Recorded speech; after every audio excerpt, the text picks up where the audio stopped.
inna lillahi wa inna ilaihi raji'un.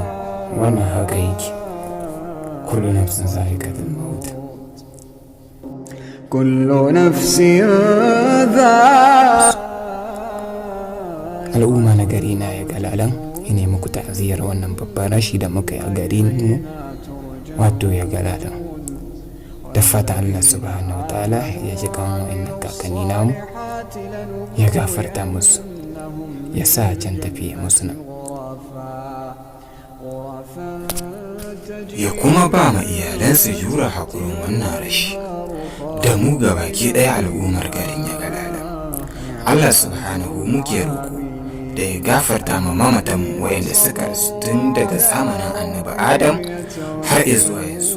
Mu kuma Allah ya sa mu cika da kyau da imani. Wassalamu alaikum wa rahmatullahi wa barakatuh.